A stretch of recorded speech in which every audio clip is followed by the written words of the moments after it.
Señor mío, por tu amor ágape que tienes hacia todos tus hijos, Señor mío. Te agradezco por todas las cosas que has hecho, estás haciendo y vas a hacer, Señor Padre bendito. Gracias por haber puesto tu mirada en todos tus hijos, en todos tus escogidos, Señor mío. En esta noche quiero pedirte, Padre Santo, que tú seas quien dirija este estudio a través de Armando, Señor, que pongas palabras en él y que a nosotros que vamos a escuchar tu palabra, que pongamos atención y que nos des sabiduría para poder entender lo que tú nos quieres decir. Gracias, Señor, por permitirnos estar aquí esta noche, por este alimento espiritual que vamos a tomar. Te pido por cada uno de los que estamos aquí presentes, que gracias porque permites que estemos aquí, Señor. A pesar de todas las circunstancias, Señor mío, que ha habido, gracias, te lo pido en el nombre de tu amado Hijo Jesucristo. Amén. Amén. Amén, amén. En adelante, hermandito. Somos todo oídos. A empezar este capítulo con la ayuda de Dios. Bueno, pues vimos la semana pasada el decreto de Ciro. Ya vimos que se empezaron a preparar para regresar a Jerusalén. En esta ocasión, en el capítulo 2, vamos a ver la lista de las personas, de las familias y de las tribus que regresaron en este éxodo, se puede decir. En el primer éxodo de Babilonia hacia la tierra prometida nuevamente, a cargo de Zorobabel y de Yeshua que era el sumo sacerdote. Zorobabel como gobernador de Judá y Yeshua como sumo sacerdote. Este registro que nos manda, que escribió Edras, se guardó como precisamente para las familias, para que las familias que regresaban de la cautividad, con las cifras de cada familia, esto se hizo en honor de ellas, como recompensa de su fe y de su valentía, así como del afecto a su tierra y para incitar a otros a seguir su ejemplo. Y también fue guardado ese registro para el beneficio de la posteridad, para que supieran de quién descendían y con quiénes estaban emparentados. Vamos a ver en este capítulo las familias que regresaron, como decíamos, los jefes, van a hablar de los jefes, los dos jefes importantes, sobre el pueblo, sobre los sacerdotes y levitas y demás sirvientes del templo. Se va a ver cuánta gente llegó, o sea, la suma total del informe, o sea, de la servidumbre y de las cabalgaduras, así también como las ofrendas que fueron para el servicio del templo. Pues vamos a leer vamos a leer primero estos dos versículos, el 1 y el 2. Dice así la palabra de Dios. Estos son los hijos de la provincia que subieron del cautiverio de aquellos que Nabucodonosor, rey de Babilonia, había llevado cautivos a Babilonia y que volvieron a Jerusalén y a Judá, cada uno a su ciudad.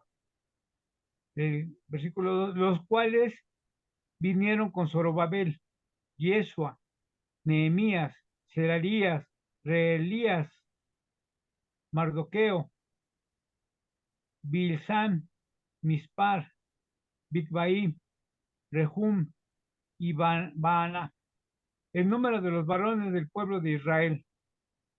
Bueno, en estos dos primeros capítulos, en los primeros versículos, hay mucha tela de donde cortar. No nos vamos a extender porque el capítulo es un poco largo, pero brevemente puede decir que se le llamaba a la provincia, como dice aquí en la palabra de Dios, a Judá, porque ya era una provincia que pertenecía a, este, a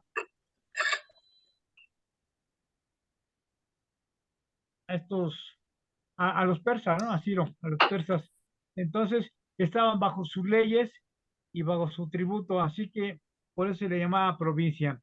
Y se menciona aquí a Zorobabel, como habíamos dicho, Dani, buenas noches. Buenas noches, bueno que te Hola, conectaste con nosotros. Bueno, mencionábamos que Zorobabel eh, fue de la descendencia de David. Fue hijo de Joaquín y y el Ciro lo nombró como uno de los jefes para llevar ese primer remanente de regreso a Jerusalén y fue su gobernador. Y Yeshua, que fue sumo sacerdote, este sumo sacerdote proviene de la familia de Aarón, así que realmente, legítimamente, pues venía de una familia de los que son sacerdotes. Ahora, aquí hay un nombre que dice que Nehemías. Este Nehemías no es el Nehemías que menciona más adelante, porque este famoso gobernador aparece sin hasta 80 o 90 años después o más tarde, ¿no? Y hay otro nombre aquí que es Mardoqueo. Mardoqueo, que era el primo de Esther y que incluso fue su tutor, este, tampoco es el del libro de Esther. Esto haciendo estas aclaraciones porque para no confundirnos más adelante, ¿no? Además, también se nos dice que estos 11 varones, aquí hay menciona, eh, en un comentario menciona que Nehemías, el segundo gobernador, lo registra en el capítulo 7, versículo 7, a 12 hombres. Aquí Esdras nada más menciona a 11. Al que no se menciona aquí es a Nejamaní. eh, y dice que posiblemente fue por un error del escriba, ¿no? Pero resulta que, aquí viene lo interesante, que estos 11 varones que se mencionan, viene siendo posiblemente de las 12 tribus de Israel, los cuales, pues, pues no estaban perdidos. Eh, Después nos menciona aquí precisamente que pertenecieron a las 12 tribus. Por eso es que se menciona aquí por principio de cuentas, ¿no? Primeramente. Ahora vamos a ver una lista, una relación de las familias que vinieron. eh, y si alguien me puede ayudar a leer del versículo 3 al versículo 20, por favor. ¿Quién se anima? sí, como yo lo leo. Por favor. Dice, los hijos de Paros, 2172. Los hijos de Cefatías, 372. Los hijos de Ara, 775. Los hijos de Paat Moab, de los hijos de Jesúa y de Joab, 2812. Los hijos de Elam, 1254. Los hijos de Satu, 945. Los hijos de Sakai, 760.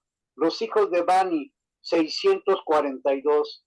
Los hijos de Bebai, 623. Los hijos de Asgat, 1222. Los hijos de Adonicam, 666. Los hijos de Bigbai, 2056. Los hijos de Adin, 454. Los hijos de Ater, de Ezequías, 98. Los hijos de Besai, 323. Los hijos de Jora, 112. Los hijos de Asum, 223. Los hijos de Gilar, 95. ¿Hasta el 20? Hasta el 20, ¿O hasta por favor, 20? sí. Está bien, ahí está bien hasta el 20, Dani. Muchas gracias. Estos esas primeras cifras que nos dan son, esta lista que hizo Esdras fueron de las 18 familias del pueblo de Judá, cuya suma fue de 15,604 personas. Las fui anotando y después de las cifras, las sumé y sí dan los 29.829 que van más adelante, nos va a dar el total de estas familias. Cada familia de estas menciona la cantidad de personas las cuales iban en cada familia. Aquí hay un dato muy curioso. En el versículo 7, los hijos de Elam son 1,254.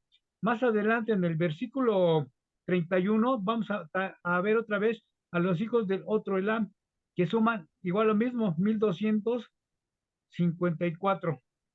Es un dato interesante porque no creo que haya sido un error del escriba, porque no lo menciona aquí como comentario, pero vamos a seguir. Si alguien me puede leer del versículo 21 al 35, por favor. Yo lo Sí. leo. Perdón. ¿Quién lo iba a leer? Adelante. Yo, Japo. Adelante, Pati. Lee después. Sí. Los hijos de Belén, 123. Los varones de Netofa, 56. Los varones de Anatot, 128. Los hijos de Asmavet, 42. Los hijos de Kiriat, Jearim, Cafira y Berot, 743. Los hijos de Ramá y Jeba, 621. Los varones de Micmas, 122. Los varones de Betel y Jai, 223. Los hijos de Nebo, 52. Los hijos de Magbi, 156. Los hijos del otro Elam, 1254. Los hijos de Arim, 320. Los hijos de Lot, Hadid y Ono, 728. Los hijos de Jericó, 345. Los hijos de Sená, 3,630. Los sacerdotes, los hijos de Jedaías, de la casa de Jesús. 35, Pati. Aquí está el 35. Muchas Está gracias. bien, sí, perdón. Muchas gracias, Pati. Bueno, Sí. estas familias suman, dice que aquí que suman entre las familias, entre las ciudades y los pueblos, 8,540. Pero como les repito, aquí había entre el versículo 7 que menciona a los hijos de Elam, la misma cantidad que en el versículo 31, también los hijos del otro Elam. Entonces, aquí había dos familias con el nombre de Elam y con la misma cantidad. Pero también es curioso ver aquí a los hijos de Belén, que son 123. Era muy poca gente a pesar de que eran los hijos de la ciudad de David. Y hay otro dato muy interesante, los varones de Anatot, que son 128. Se menciona aquí que los hijos de Anatot sufrieron se le puede llamar, una maldición por haber perseguido a Jeremías. Y esto lo vemos precisamente estuve viendo Jeremías 11, del 21 al 23, menciona aquí, permítame leerlo muy rápido. Por tanto, así ha dicho Jehová acerca de los varones de Anatot, que buscan tu vida, diciendo, se referían a que perseguían a Jeremías. No profetices en nombre de Jehová, para que no mueras a nuestras manos. 22. Así pues, ha dicho Jehová de los ejércitos, he aquí que yo los castigaré, los jóvenes morirán a espada, los hijos y sus hijas morirán de hambre, y no quedará remanente de ellos, pues yo traeré mal sobre los varones de Anatot en el año de su castigo. Una maldición tremenda. Por eso es que había muy poca gente en estos hijos. Y se menciona también que había una diferencia entre los hijos de y los varones de. Así lo menciona el texto sagrado, ¿no? Para diferenciarlos, más que nada para diferenciar precisamente estas familias. También vamos a ver. Perdón, Armandito, otra vez, ¿cuál es la diferencia entre hijos y varones? Esa era mi Sí, duda. sí. Déjame checar acá. Dice aquí que O por ejemplo, si dice los hijos, se refiere a hombres y mujeres y hombres y varones, solo los hombres, ¿o qué será? más que nada los hombres. Lo que pasa es que sí los diferencia por la familia, más que nada. Ah, Eh, ok. Hay una, déjenme checar aquí. Este, dice, el texto sagrado las distingue y pone en las primeras los hijos de, y en las segundas los hombres de o varones de. Pero no menciona más, no dicen otras cosas, no tiene otros datos. Ah, sí, Eh, ok. pero solamente se refiere a los varones, porque no Sí, menciona aquí. Incluso en las cantidades, en las cifras que están dando, no toman en cuenta ni a las mujeres ni a los niños, hasta después en el cómputo global, ya se toman en cuenta a las mujeres y a los niños, y da una cantidad aproximada más o menos de 20,000 personas más. ok. Sí, Le voy gracias, a- Armandito. de nada. Dice aquí que los hijos de Elam, esa es la que me refería, es extraño hallar dos veces en los versículos 7 y 31 a los hijos de Elam, que suman la misma cifra, 1254. Y los hijos de Belén, que eran solamente 123, a pesar de que, como habían mencionado, la ciudad de David. Y Anatot, que había sido una ciudad famosa y de la tribu de Benjamín, pero ahora solo tenía 128 hombres. Esto se puede imputar a la maldición divina que acabamos de ver hace rato contra los hombres de Anatot por haber perseguido a Jeremías, que él era de allí. Bueno, después de esto, vamos a leer.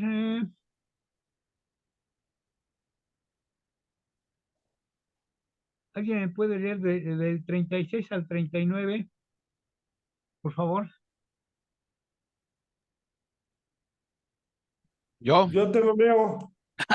Adelante, Uriel. No, Y no, al no te mismo tiempo. preocupes. Adelante, adelante. 26 al 30, 36. 36 al 39. Sí, por favor. Sí. Bueno, dice la palabra del Señor. Los sacerdotes, los hijos de Jedaías de la casa de Yeshua, 973. Los hijos de Imer, 1052. Los hijos de Pasur, 1247. Los hijos de Harim, 1017. Hasta ahí. Muchas gracias. Hasta ahí. Estos fueron los sacerdotes. Estas cifras las menciona Esdras, que el total de sacerdotes que acabamos de ver fueron de 4,289. Y se nos dice que todavía hay un poco más de levitas que van a incluir a los cantores y a los porteros. ¿Quién me puede leer el versículo del 40 al 42?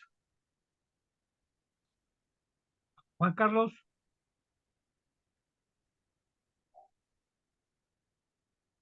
Bueno, ¿sí me Parece escuchan?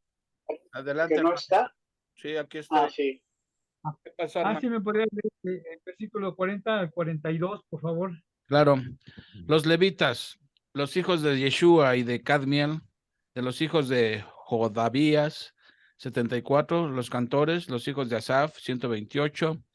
Los hijos de los porteros, los hijos de Salum, los hijos de Ater, los hijos de Talmón, los hijos de Acub, los hijos de Hatita, los hijos de Sobai, por todos 139. 139, ¿correcto? Hasta ahí está bien. Pero estos fueron los levitas y los cantores. Eh, Todavía faltan un poco más. Pero aquí se nos dice que eh, fueron 341 levitas que no incluían a los cantores ni los porteros. Bueno, ahora vamos a ver la suma total de los sirvientes del templo. También se nos habla acerca de los sirvientes, que viene del versículo del 43 al 54. Por Yo te favor, lo ¿quién leo. lo podría leer? Sí, Por favor. dice, versículo 43, los sirvientes del templo, los hijos de Sijá, los hijos de Jasufá, los hijos de Tabaot, los hijos de Queros, los hijos de Siajá, los hijos de Padón, los hijos de Lebaná, los hijos de Agabá, los hijos de Acub, los hijos de Ajab, los hijos de Salmai, los hijos de Hanán, los hijos de Gidel, los hijos de Gaar, los hijos de Reaía, los hijos de Resín, los hijos de Necoda, los hijos de Hasam, los hijos de Usa, los hijos de Paseah, los hijos de Besaí, los hijos de Asena, los hijos de Meunim, los hijos de Nefusim, los hijos de Bakbuk, los hijos de Akufá, los hijos de Arhur, los hijos de Baslut, los hijos de Meidá, los hijos de Jarsá, los hijos de Barcos, los hijos de Sísara, los hijos de Tema, los hijos de Nesían, los hijos de Atifa, los hijos de los siervos de Salomón. Nada ¿Hasta más ahí? para estar seguro. Muchas gracias. Aquí está bien. Sí, qué Aquí no hermano. está el nombre precisamente a todos los sirvientes, los cuales tenían un oficio específico dentro del templo. Todos estos fueron nombrados, sumados, déjenme ver cuánto nos dan. Dice que entre los sirvientes del templo y los hijos de los siervos reales, eh, eran 392,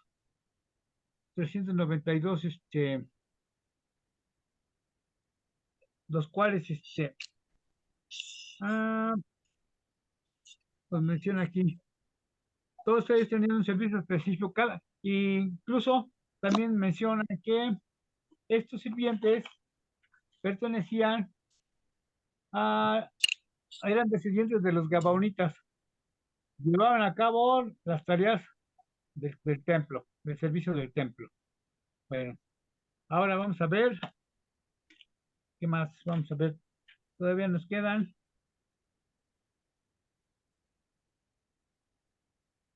Nos quedamos al 54, ¿verdad?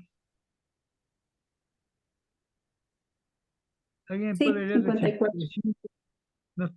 ¿Pueden leer del 55 al 58? Estos 4 versículos.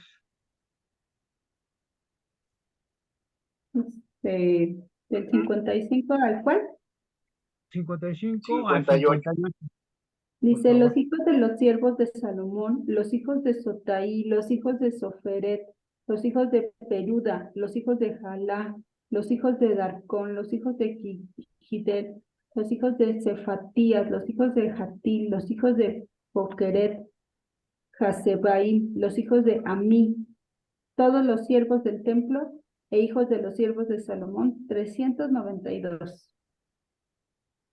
Perfecto. Hasta ahí, muchas gracias.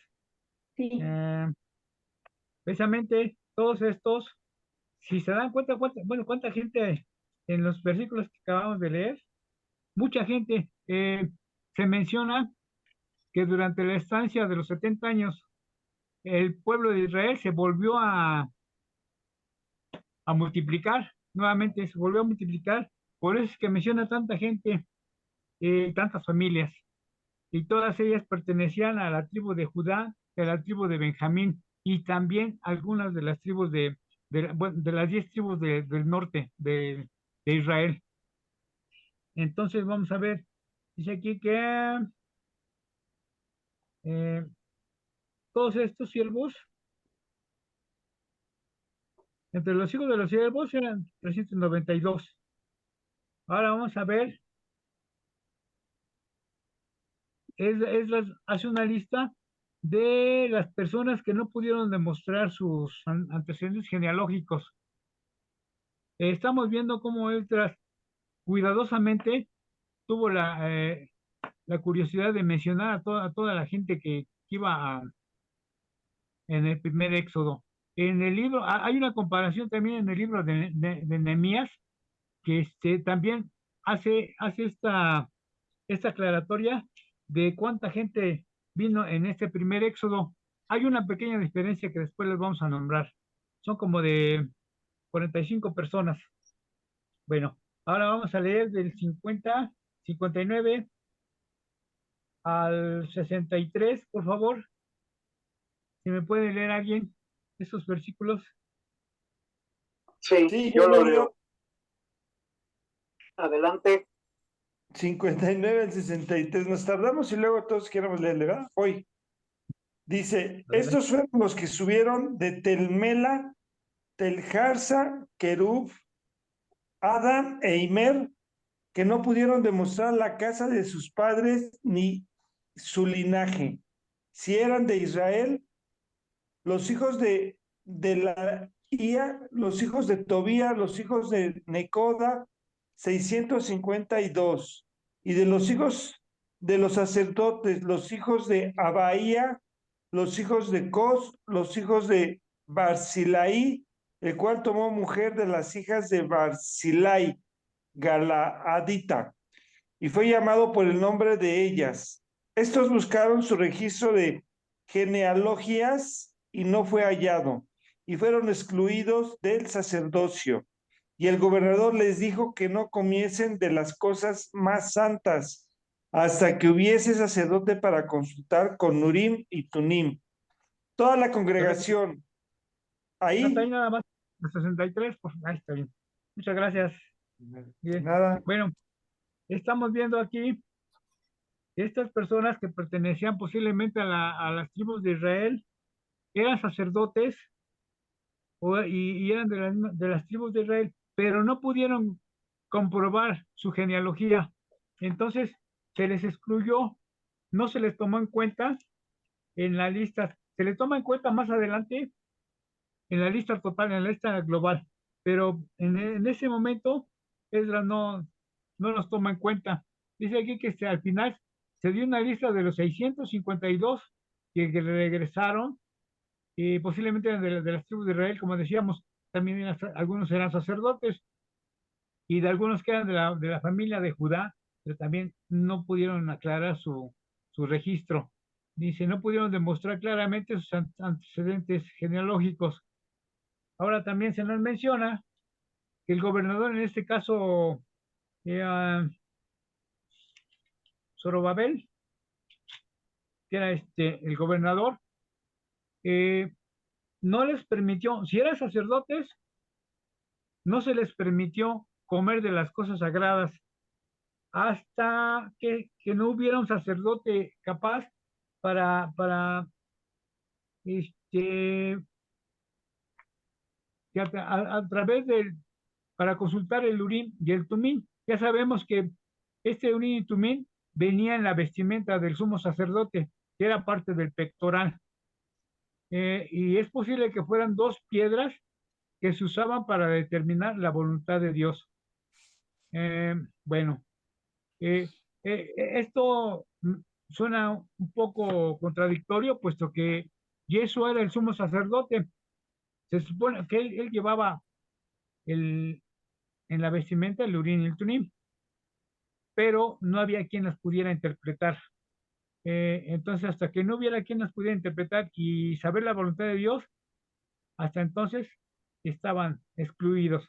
Pero sí se les permitía comer de otras cosas, de las ofrendas que les daba el pueblo. Y también se les permitía, o más adelante se va a hablar que se les permitió colaborar con la construcción de los cimientos del templo y también con el templo, pero no podían hacer servicios especiales dentro del templo ni comer. Bueno, hasta aquí nos menciona eh, Esdras eh, a estos, este total. Esto que acabamos de leer, estas, no se puede decir inventario, sino esos catálogos de las familias, que fueron bastantes, como les decía, durante esos 70 años, se volvieron a reproducir como búlgaros. Fue bastante gente la que le salió. pero no los debemos tomar. Dice aquí que para algunos lectores de la actualidad, en este caso nosotros, podría parecer innecesario incluir esta lista de nombres y lugares. Sin embargo, menciona aquí algo muy interesante. Debe haber sido de mucho estímulo para los lectores originales, ver incluidas en ella a sus familias y a sus ciudades. Tomemos en cuenta que Esdras escribió este libro precisamente para darle ánimos a la gente que iba de regreso. Ellos iban a ser los primeros lectores de este libro. Entonces, para darles ánimo y que supieran de qué familia venían, de su descendencia, y pues para que se sintieran orgullosos, ¿por qué no decirlo? De que se les tomaba en cuenta, tanto a sus familias como a sus pueblos. Y sabemos que regresaron a Jerusalén, que estaba destruida en aquel entonces, pero precisamente por eso, para darles ánimo, para eso se escribió y para eso se tomó en cuenta estos datos. La suma total de las cifras que mencionamos en estos capítulos dan total de 29.829 personas, incluyendo a los 11 varones prominentes. Ahora vamos a ver otra cantidad comparada también con la de Nehemías. El, el versículo 64 nos dice que toda la congregación unida como un solo hombre eran de 42.470. Aquí ya nos está dando la cantidad global, pero todavía falta más. Sus caballos, no, espérenme, sin contar sus siervos y sus siervas, los cuales eran 7.337 y tenían 200 cantores y cantoras. Bueno,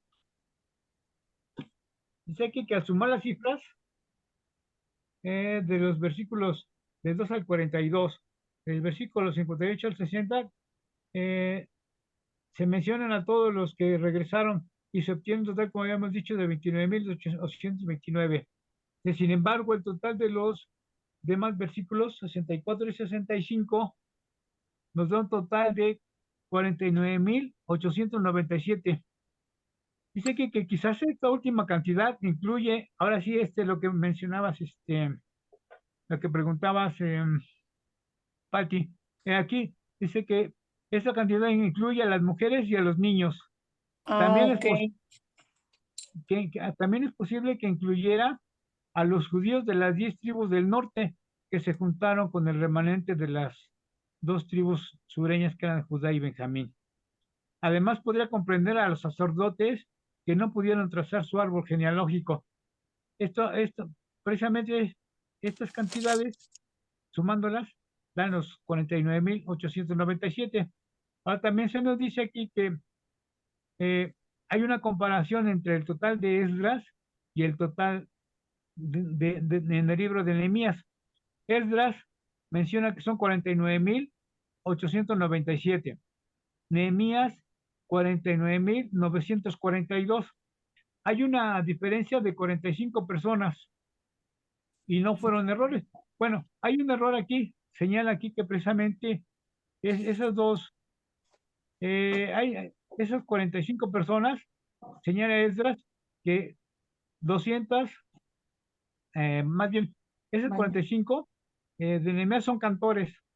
Y Esdras nomás señala que cantores fueron 200 y Nehemías se refiere a 245. O sea aquí que la diferencia puede haber sido un error de alguno de los escribas. No menciona si Esdras estaba como escriba, ¿no? Sino que se toma en cuenta que tanto en las traducciones como en las copias, ¿no?, de un escriba a otro, es donde menciona aquí que hubo posiblemente el error. Pero no es mucha la diferencia, fueron nada más 45 personas. Bueno, ahora vamos a ver que también se contaron todos los animales que también se llevaron de Babilonia, entre las mulas, los burros y los caballos. Bueno, sí, aquí el versículo 66. Sus caballos eran 736 y sus mulas 245. Sus camellos, también había camellos, 435. Asnos, 6720. Y le paramos también, otro poquito. Bueno, se menciona aquí que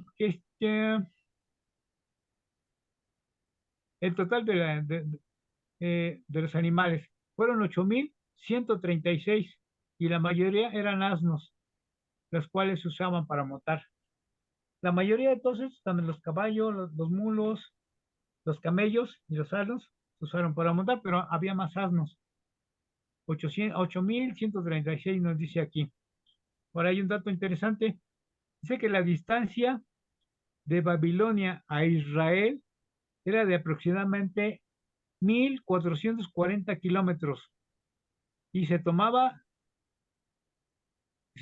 cerca de 4 meses en realizar el viaje. Pero Esdras menciona aquí que, bueno, Esdras no registró en cuánto tiempo lo hicieron.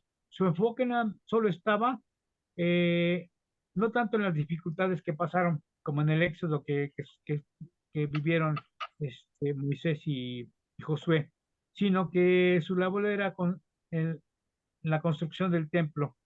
Estos datos los tomamos en cuenta porque en el segundo éxodo, donde ya regresa Esdras, en el 458, menciona que precisamente hicieron 4 meses eh, el recorrido de Babilonia a Jerusalén.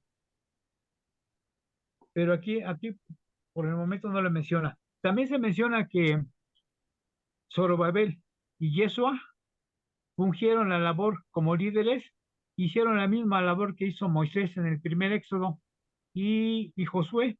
Ellos eran los responsables de llevar a cabo el proceso del éxodo este, de Babilonia a Jerusalén.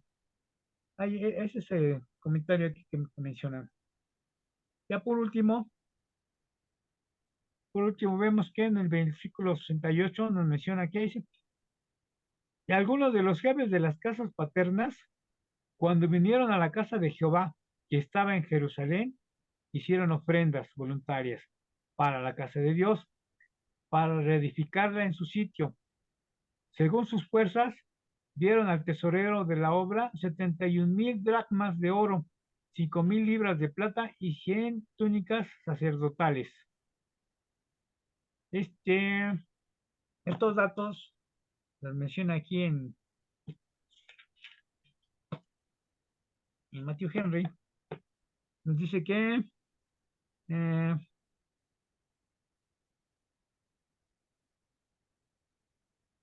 bueno, pues el total de los que subieron a Jerusalén en esta expedición sumaba 42,360. Y también menciona aquí que fueron de la casa de Judá y de Benjamín. Las ofrendas, se nos dice que vinieron de la casa de a Jehová, que estaban en Jerusalén, siendo así que se hallaba totalmente en ruinas, pero en el lugar era sagrado para ellos y estaban pensando en la reconstrucción del templo. Se dice que ofrendaron para la casa de Jehová para reedificarla en su sitio.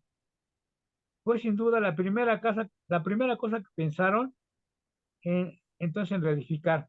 Sus ofrendas fueron nada en comparación con las ofrendas de los jefes en tiempos de David.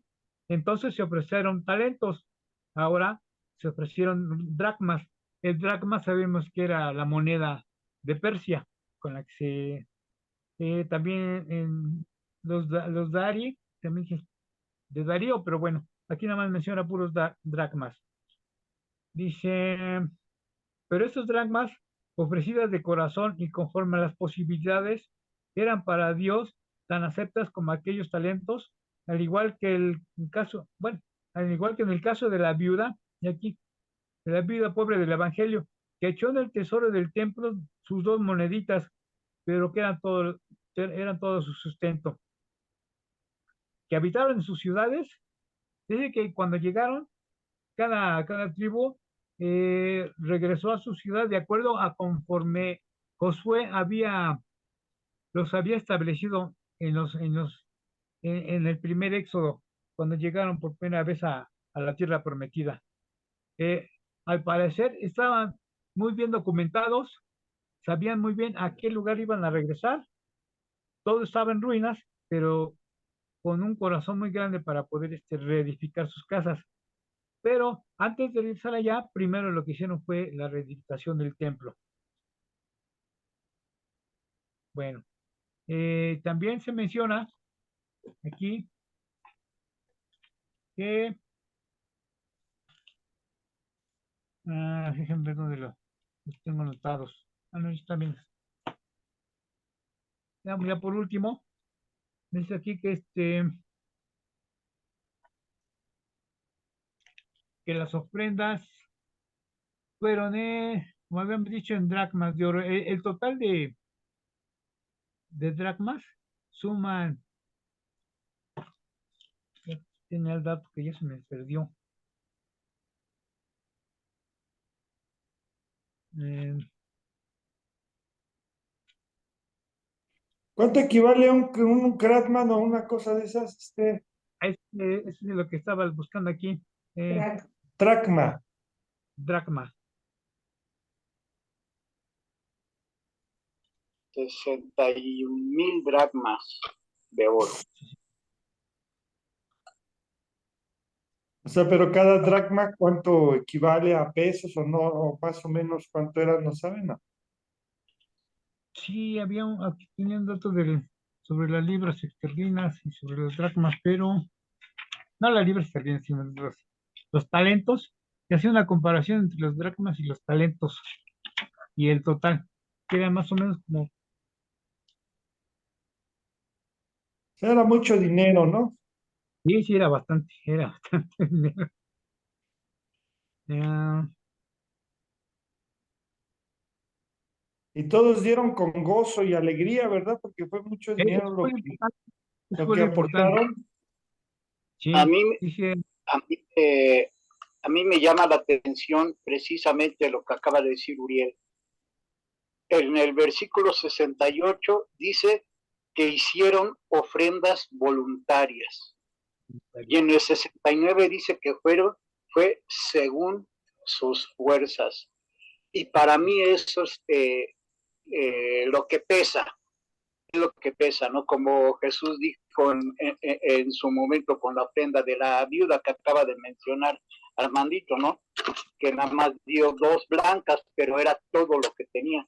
Igual a mí me parece esto, ¿no? Que primero fueron ofrendas voluntarias como en el Éxodo, ¿sí? Y segundo fue que según sus fuerzas, o sea, como podían, ellos daban. Para mí eso me parece que es de resaltar. Ajá. Adelante, por favor, este es mi comentario. sí, sí. Tengo aquí estos datos. Dice que las 71,000 dracmas de oro de Esdras eh, equivalen a las 41,000 de Nehemías. Esdras registró 5,000 libras de plata, en tanto que Nehemías se refiere a las 4,200. Eh, pero no menciona aquí lo equivalente a. Tenía yo ese No te dato, pero preocupes. se me perdió este dato. Bueno, ahorita en lo que lo busco, ahorita lo checamos. Por último, nos menciona aquí en el versículo 69, 70, perdón. Este, Habitaron los sacerdotes y los levitas, los del pueblo, los cantores, y los porteros y los sirvientes del templo en sus ciudades, y todo Israel en sus ciudades. Al parecer,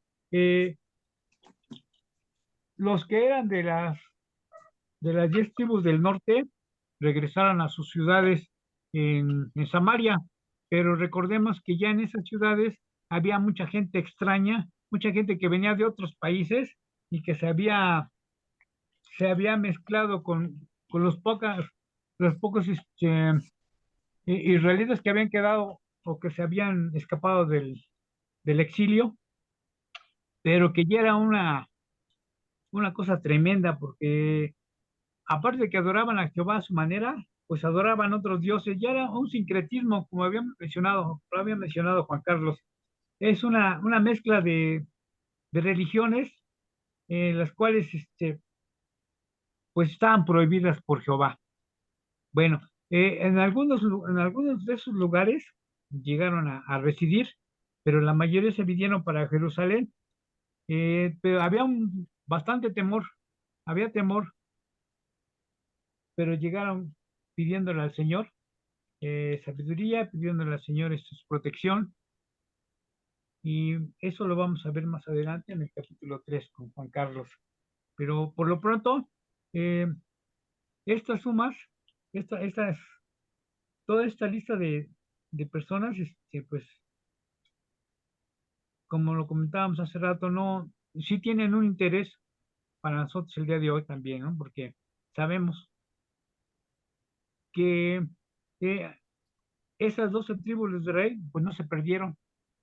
Algunas de ellas venían mezcladas con mucha gente de otros lugares, se habían casado con otras personas, con otros incrédulos, pero, pero venían también con el amor que ellos tenían a su tierra, eh, regresaron tanto a Judá como a Israel.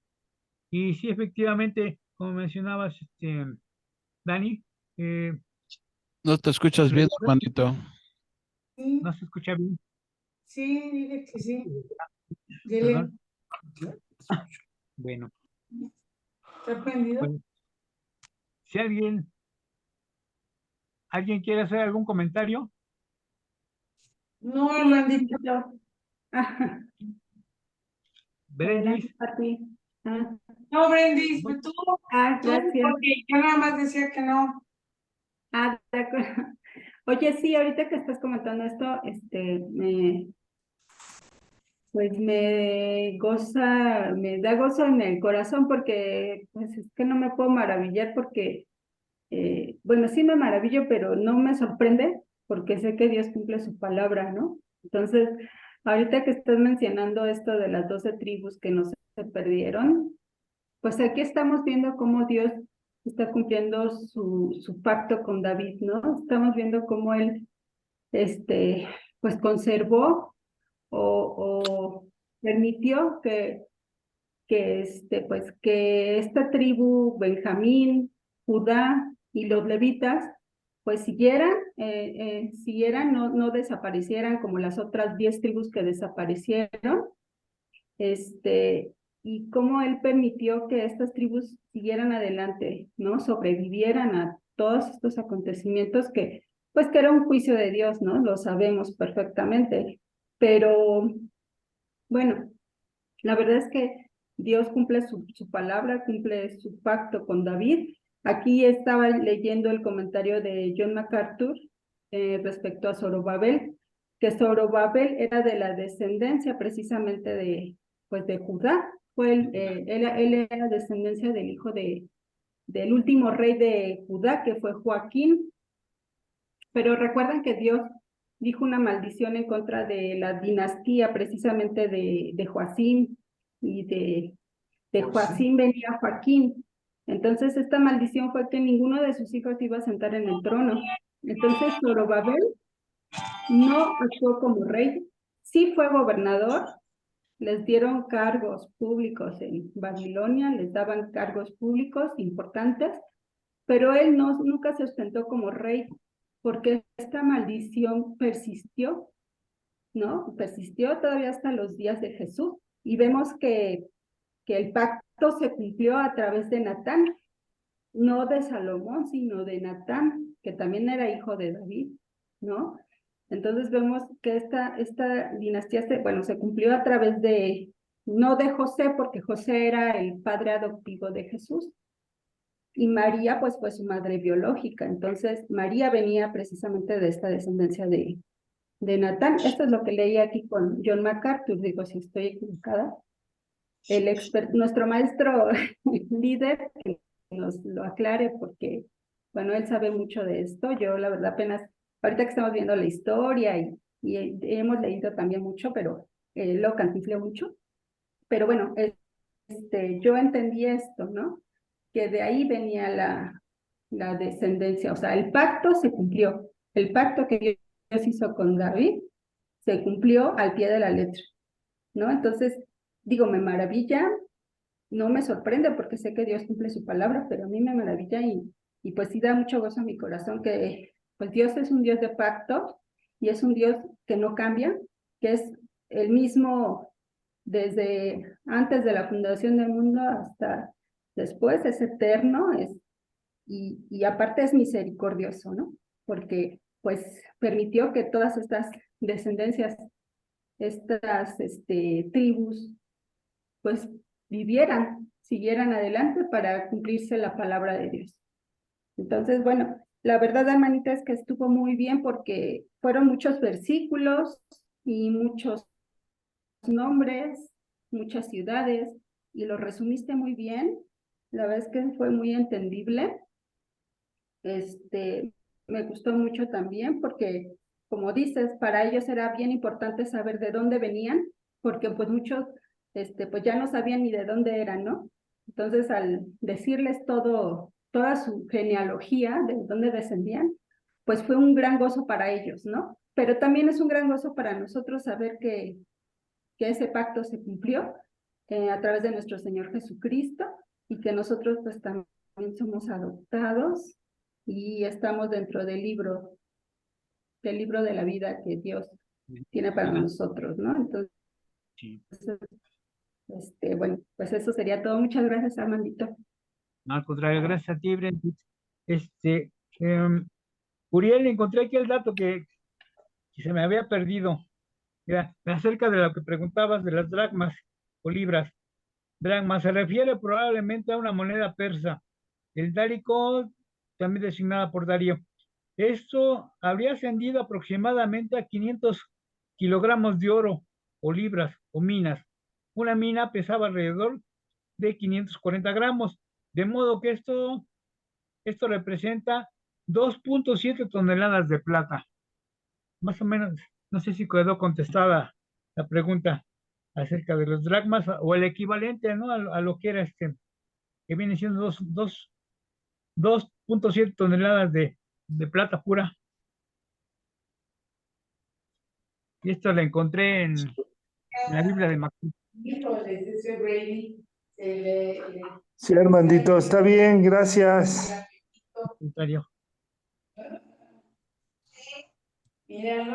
Respecto a lo que decías, Brandis, de la descendencia de la genealogía, estás en lo cierto. De hecho, si ustedes, no sé quién de ustedes tenga este panorama bíblico, ¿se acuerdan que tú lo tienes, creo, Sí, ¿no, Brandis? Y tú, sí, Armandito, sí no lo sé si... tengo. Bueno, Sí, ahí sí lo en la tengo. última página viene todo el linaje de David, tanto por el lado de María como por el lado de José. Ajá, sí. Efectivamente, Jesús era un descendiente legítimo de David, pero por la línea de María, que finalmente llegamos a Natán, que era un hijo de David, y por el lado de José, sí que era el padre adoptivo, llegamos a la línea de Salomón, pero como decías tú, por la maldición, pero Dios cumplió su pacto porque fue a través de la línea de María, de Natán.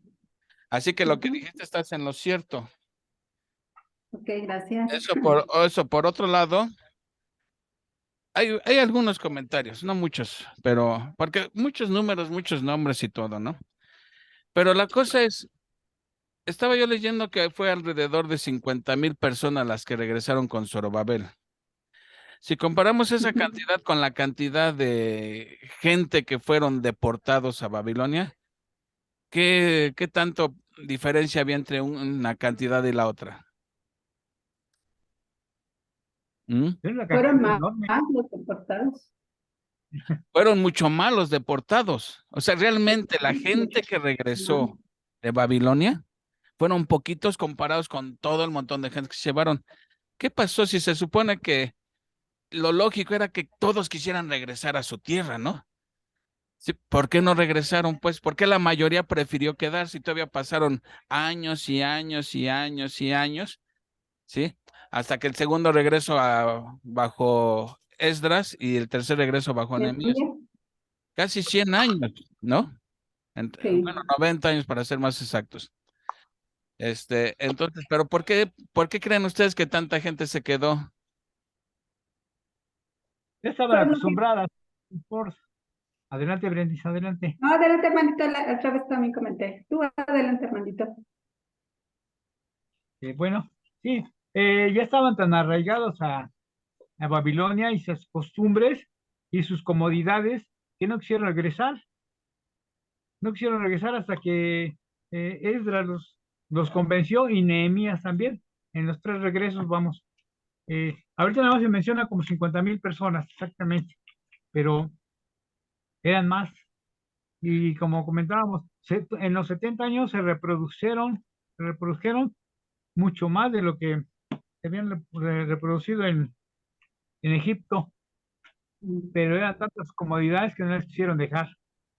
Pues por ahí va la cosa, exactamente. Tristemente, muchos, personas no quieren dejar su zona de confort. O sea, aquí ir a regresar a Jerusalén era ir a echar pico y pala, era ir a reconstruir todo. Y entonces, pues desgraciadamente, en la obra de Dios siempre es exactamente lo mismo. Muchos no quieren dejar su zona de confort porque no les gusta ir a echar pico y pala. Como que les gusta llegar ya cuando la mesa está puesta y todo servido y todo. Pero siempre, fíjense cómo Dios siempre levanta gentes que están dispuestos a dejar la comodidad y todo y órale, no tienen temor de ir a echar pico y pala. Y digo, estoy haciendo un paralelismo entre lo que fue reconstruir Jerusalén, el templo, los muros, todo, con lo que es la obra de Dios actualmente. ¿Ya? A veces normalmente nos gusta llegar a una iglesia donde ya todo está puesto, pero llegar a una iglesia donde hay que empezar desde echar los cimientos y todo, eso ya es una cosa muy diferente, no todos le entran. Tristemente así es. Ahora, mencionabas, Danis, de lo que te llamó la atención fue de que dieron según sus fuerzas. Y sí es cierto, o sea, así como hay gente que no apoya la obra porque no quieren dejar su zona de confort, como Dios siempre levanta gente que siempre está dispuesta a apoyar la obra y como dijo, según sus fuerzas.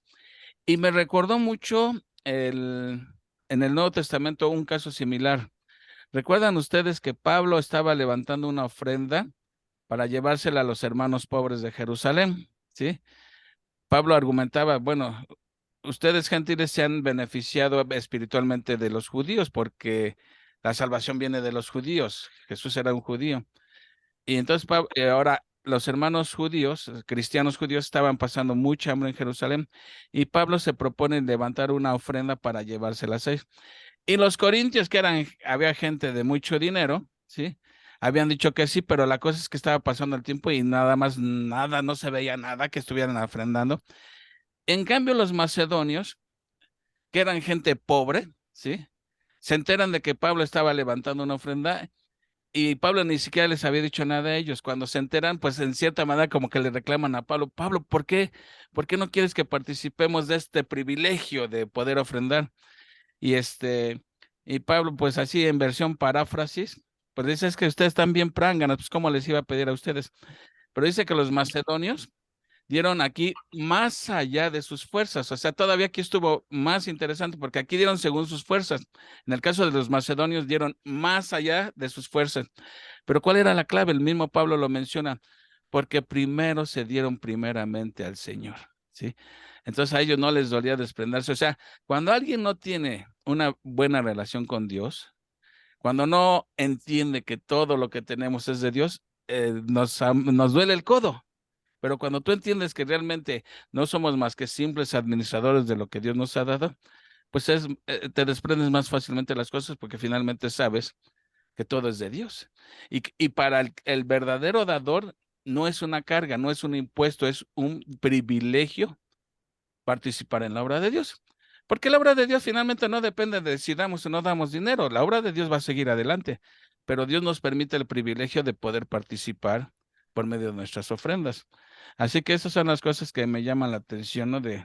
Realmente el capítulo es largo, es a veces un poco árido por tantos nombres y números, pero finalmente la cosa es como siempre, hay gente dispuesta a entrarle, a echar pico y pala, como hay gente que mejor se quedan ahí en su comodidad, ¿sí? Vayan ustedes, yo aquí ya aquí en Babilonia, en Susa, pues yo ya la hice, ¿no? Ya. Y entonces como que no se solidarizan, ¿no? Entonces, pues desgraciadamente así es tristemente, ¿no? Digo, porque llama la atención que era para que todos quisieran regresar. Y desgraciadamente no todos regresaron. De hecho, cuando veamos el libro de Esther, pues en cierta manera como que es juicio de Dios. ¿Qué tenían que estar haciendo todavía allá en Babilonia cuando ya estaba la oportunidad de regresar? Y todavía Dios en su misericordia los salva cuando Amán, si Los era querían Amán el que matar. quería exterminar a los judíos, cómo Dios Sí. interviene y los salva, pero bueno, ya llegaremos a ese libro. Eso era lo que yo quería comentar. Nada más. Oye, Sí. perdón, por último, ahorita que mencionas esto también, me acuerdo de Yeshua, o sea, aquí mencionan a Yeshua, que era de la descendencia de los sacerdotes, ¿no? Directamente de Aarón y de Finias. Y entonces ahí también cómo se cumple exactamente la palabra de Dios, que los sacerdotes iban a ser únicamente de la descendencia de Aarón, Ey. lo cumplió, y cómo todavía hasta los tiempos de Jesús, pues qué pasa con el Zacarías, el papá de Juan el Bautista, ¿no? Ajá, sí. Cómo él estando en el turno, pues dice, ¿no? Porque aquí incluso ellos por turnos, no entiendo muy bien esto, pero por turnos cada quien tenía un turno, y cada año o cada, no sé, cada mes tenían ellos su turno, ¿no? Y estaba viendo que, bueno, pues nada más regresaron, bueno, déjame leerlo, porque aquí dice en la de John MacArthur, y también me llama la atención que Yeshua quiere decir Jehová salva, y dice el sumo sacerdote del primer retorno. Yeshua fue el sumo sacerdote del primer retorno, pero me llama mucho la atención que los judíos a Jesús le dicen Yeshua, y él es nuestro sumo sacerdote, ¿no? O sea, también eso me, me envuelve mucho, me gusta mucho, y también dice que se le llama Yeshua. Ay, ¿dónde está? Ya se me perdió. Josué, tanto Jesús como No. Josué, hay una pequeña diferencia en las letras, pero es tiene los dos significados, Yeshua. Sí, pero bueno, ya se me perdió el dato aquí. Pero bueno, lo que quiere decir es que regresaron únicamente los que tenían que regresar, los levitas, y que pues de sus descendencias fueron haciendo más creciendo más la genealogía, la descendencia de los levitas, y bueno, hasta los tiempos de Jesús se cumplió eso, ¿no? Este, es que tocaste un punto, Brendis, que lo he leído, pero no me viene muy bien a la memoria ahorita. David estableció órdenes en el servicio en el templo. Eran, si no mal recuerdo, 24 órdenes que servían una semana, o sea, todo sacerdote servía una semana, descansaba, y luego hasta el otro semestre tocaba otra semana, y ya cuando venían los tiempos de la Pascua, eso, estaban todos ahí. Entonces, a ver si recuerdan, él pertenecía al orden de Abías, que era el octavo orden. Entonces, este dato es interesante porque sabiendo en qué tiempo ministraba Zacarías, podemos deducir la fecha de nacimiento de Jesús. ¿Por qué? Porque los que tienen el librito de Babilonia Misterio Religioso o Misterio Religioso, ahí explica muy bien esto de en qué fecha nació Jesús, partiendo de el tiempo en que estaba Zacarías ofreciendo sus servicios, termina su turno, digamos, va a las montañas, embaraza a Elizabeth, entonces, Juan el Bautista tuvo que haber nacido, de acuerdo a estos datos, por ahí de febrero. Entonces, si él era 6 meses mayor que Jesús, Jesús tuvo que haber nacido por ahí de septiembre a más tardar. Entonces, es evidentemente que Jesús no nació en diciembre, además de por otros datos que tenemos, pero sí era interesante eso de que estaba el sacerdocio dividido en órdenes y Zacarías pertenecía al orden de Abías, ¿sí? Y entonces, bueno, esto fue, perdón. Sí, entonces, bueno, eso era nada más, Brenda, pero no lo tengo muy fresco ahorita en la memoria, esos datos. No, yo también así, nada más como que me llamó mucho la atención por Yeshua, ¿no? Porque Sí. era el sacerdote y también Yeshua es Jesús, Jehová salva significa en hebreo, y bueno, que Jesús es nuestro sumo sacerdote, ¿no? Entonces, cómo se relacionan muchas cosas y nos vienen a la mente pues, más, ¿no? Como tú dices, es que te sorprende esto de Dios o te maravilla. Pues Me es que Dios maravilla. controla la historia, Él es el soberano. Él mueve las piezas del ajedrez de acuerdo a sus propósitos y ni un detalle se le escapa. A nosotros se nos escaparán muchos detalles, pero a Dios no se le escapa ni un solo detalle. Hasta el detalle más mínimo está bajo el control de Dios. Amén. Bueno, somebody else. Ujú. Adelante, Danis.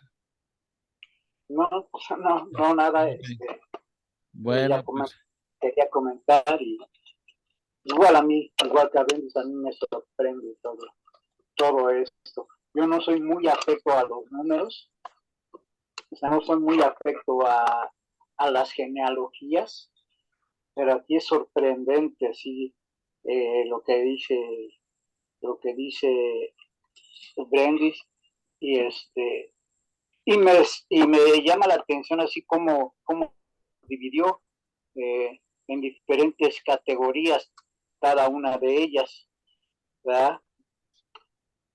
Simplemente estoy sorprendido. Felicidades, hermano, muy bien desarrollado el tema.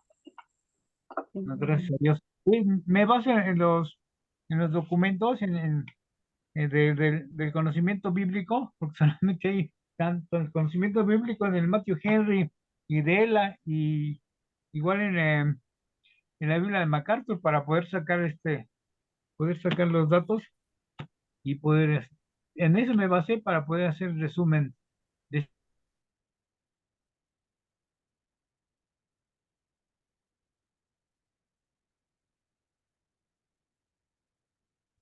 ¿ahí sí me escuchan?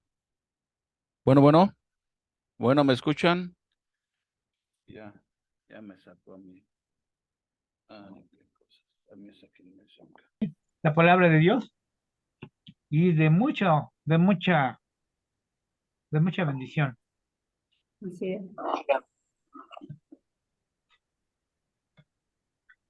Bueno, Pues ya. Listo. Les decía, si me escuchan, es que creo que me desconecté tantito, me sacó. Pero le acabo de tomar la foto a la página esta que les dije de la genealogía para enviárselas, para Ajá. de lo que comentaba Brendis de eh, cómo Jesús tenía derechos legítimos para el trono, ¿sí? A pesar de esa maldición que existía por ahí, porque llegó por el otro lado. Ahí se las mando ahorita, ¿eh? Gracias, sí. Sí, de nada. Gracias. Bueno, pues ya despídenos, Uriel. Muchas gracias, Armandito. Ya, no, gracias a ya. Dios. Si Dios Gracias a nos ustedes. manda Gracias, otra cosa, hermano. nos vemos próximo viernes. Dani, ¿cuándo vienes tú a Mexicalpan de las Tunas? Yo estoy trabajando en lo de tus libros. Perfecto, gracias. Yo creo que Dice yo voy para allá del Señor. jueves ¿Puedes de usar, Dani, para libros? ¿Jueves de cuándo? ajá, ¿De la otra de semana? la próxima semana, sí, me toca compartir el miércoles. Ah, sí, ya. Entonces, me toca compartir el miércoles, no me puedo ir antes, pero el jueves me voy para allá. Bueno, ok, me confirmas entonces. Te confirmo, sí. Aquí, Sí, te confirmo. Brendis, y te mandé el del Antiguo Testamento. Ay, sí, muchas gracias. Es que me lo tengo que aprender y nada más no sé hasta Daniel, ¿puedes creerlo? Y Entonces te lo tengo que mandé en versión video para que fueran oyendo y escuchando Nada más que dije, no tengo corazón para que los otros se perdieran la bendición y mejor lo mandé al grupo. Qué bueno, Gracias. muchas gracias. Así que ya no hay excusa para no saberse el orden de los libros, ¿eh? No, Bueno, a ok, leer, a cantarlo, a alabar a Dios. amén, sí. Adelante, Uriel. Ma- Sí, mañana le vamos a... inicia Timoteo, Primera de Timoteo, capítulo 1.